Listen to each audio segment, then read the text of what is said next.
আসসালামু আলাইকুম। আমরা এই মুহূর্তে যে জায়গাটিতে দাঁড়িয়ে আছি এটা হচ্ছে সুপারি বাগান। কিশোরগঞ্জের মধ্যে বর্তমানে বিখ্যাত একটি জায়গা হচ্ছে বা পরিচিত জায়গা হচ্ছে এই সুপারি বাগান। এটি অবস্থিত কিশোরগঞ্জের যশোদলে।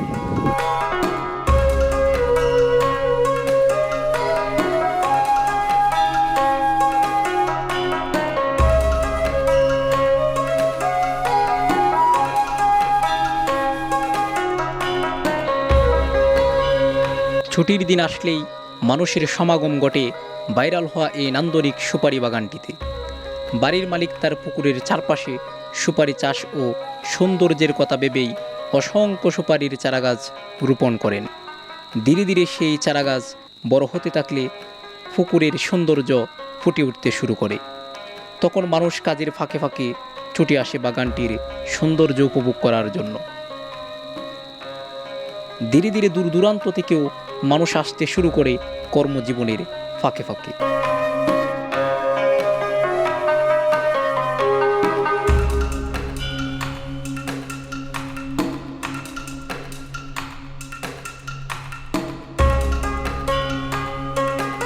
ভর দুপুরে অসংখ্য সারিবদ্ধ সুপারি গাছের ফাঁক দিয়ে সূর্যের হাসি যেন এই বাগানকে অনন্য মাত্রায় নিয়ে যায়। বিকেলে যেন তার আরও এক নতুন রূপ।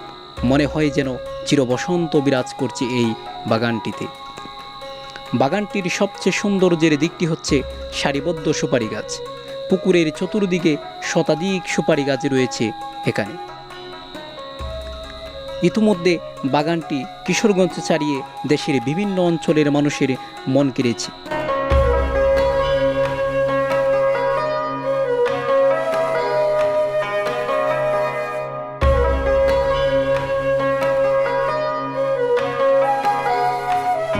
কর্মব্যস্ততায় যখন আপনি একেবারে ক্লান্ত, কাজের চাপে যখন প্রেশারে যখন আপনি একেবারে নাজেহাল অবস্থা, তখন কিন্তু আপনি এরকম প্রাকৃতিক পরিবেশে আসতে পারেন।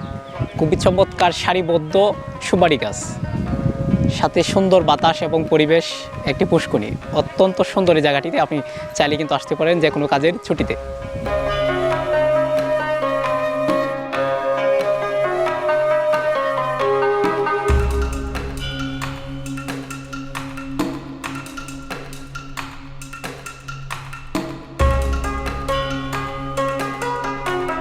স্কুল কলেজে ফাঁকি দিয়ে শিক্ষার্থীরা বিভিন্ন সময় ঘুরতে আসেন এই বাগানটিতে।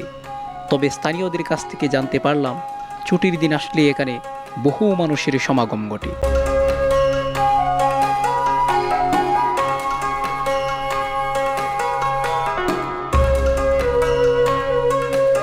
ছুটির দিন ছাড়াও বিভিন্ন শ্রেণী পেশার মানুষ এখানে আসেন ঘুরতে, তবে সেটি চোখে পড়ার মতো নয়।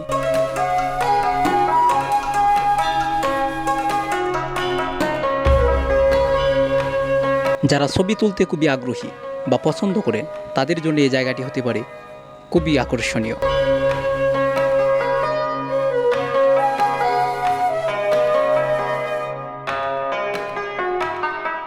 আমরা কিন্তু এখন দাঁড়িয়ে আছি, এটা হচ্ছে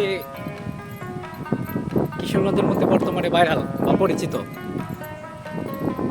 সুপারি বাগান। যশোদলে অবস্থিত সুপারি বাগান খুবই সুন্দর। নাজর ভাই, জায়গাটি অসাধারণ না? এটা অসাধারণ হওয়ার প্রধান কারণ হচ্ছে সারিবদ্ধ অনেক সুপারি গাছ, পাশে খুব সুন্দর একটা পুষ্করণী। এটার পুষ্করণী এবং সারিবদ্ধ সুপারি গাছের কারণে কিন্তু এটা সৌন্দর্য খুব সুন্দরভাবে ফুটে উঠছে। তা আপনারা যারা এখনও দেখেন নাই, জায়গাটিতে আসতে পারেন পিক তোলার জন্য কিংবা ঘোরাঘুরির জন্য। খুবই সুন্দর অসাম একটি জায়গা।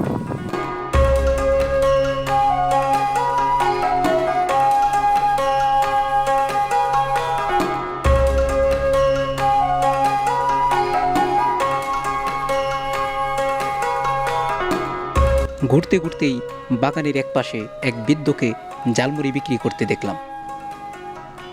ঝালমুড়ি অবশ্য আমার খুবই পছন্দ, তাই জিভের জলকে আর ধরে রাখতে পারলাম না।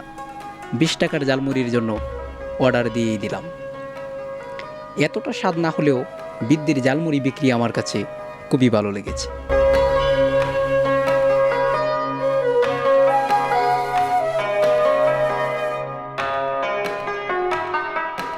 ঝালমুড়ি খেতে খেতে মনে মনে বাগানটির মালিককে খুঁজতে লাগলাম। অবশেষে বাগানের মালিকের সন্ধান আমরা খুঁজে পেলাম। দেখা হয়ে গেল মালিকের সাথে, সালাম বিনিময় করল। এই বাগানের মালিক তো আপনি না? আচ্ছা আচ্ছা আচ্ছা আঙ্কেল, এটা যখন আপনি করছিলেন এটা কি সৌন্দর্যের কথা চিন্তা করে করছেন, নাকি যে আপনি ফসল ফলাবেন এরকম চিন্তায়? না, ওইটা যে সময় করছি ওই সময় আপনার সৌন্দর্য ঠিক রাখার জন্য, পরিবেশে ভারসাম্য ঠিক রাখার জন্য, প্লাস এই যে ফসলাদি থেকে যে আয় হবে এটার একটা এই উদ্দেশ্য নেওয়া এরকম। আর কোনো সময় যেন আপনার পর্যটকের নমুনা হবে এইরকম কোনো বুঝতে পারেন নাই? মানে এরকম কোনো আমি ধারণা করি না। আচ্ছা আচ্ছা এখন যে নিজের মানুষের যে লোকের কারণ এরকম বিভিন্ন বয়সের, বিভিন্ন শ্রেণীর, বিভিন্ন পেশা, বিভিন্ন দূর দূরান্ত থেকে যে লোকজন আসে, এটা কি বলবো, এটা তো একটা অকল্পনীয় আমার জন্য। আসলে এটা কিন্তু অনেক সুন্দর।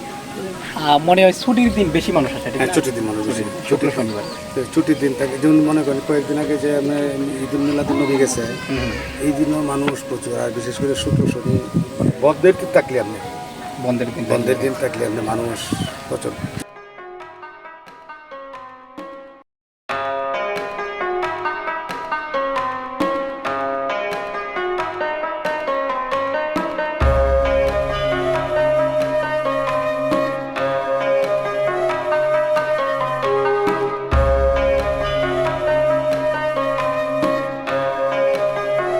কথা হচ্ছিল বাগানটির মালিকের সঙ্গে।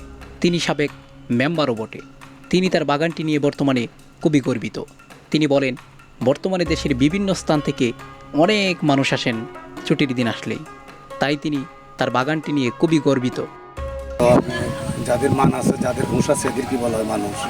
আর যাদের মান নাই, হুঁশ নাই, এদেরকে বলা হয় বেহুশ। তো এরকম অনেক কিছু বেহুশ লোক আসে। ওরা যে সময় আসে, সময় আমি একটু বিরক্ত বোধ করি। তো বিরক্ত বোধ করলেও আমি সার্বক্ষণিক মনোনয়ন করি, কারণ এখানে আপনি বিভিন্ন ধরনের মানে এইরকম ধরনের লোক আসে। আমি এদের পরিচয় নিলে পরে আমি আশ্চর্য যে গেছেন আমার বাড়িতে ওনারা কী পাইছে যে ওনারা যে আসলো এরকম বিআইপি লোক আসে, ওই যে এরকম মেয়ে ছেলেও আসে, কাজে বিভিন্ন কিসিমের লোক আসে, ওই যেমন মেয়ে ছেলে আসে। কাজে যাতে আমার বাড়িতে এরকম ধরনের কোনো অনাকাঙ্ক্ষিত ঘটনা না ঘটে, তো এই জন্য আমি সার্বক্ষণিক জিনিসটা মনে করি। এবং ব্যতিক্রম ধরনের ছেলেপেলে যারা আছে এদেরকে এদের বাতিতে যেতে বেশি না থাকে। আর ভালো লোক যারা আসে এরা সারাদিন থাক, আমার কোনো আপত্তি নেই।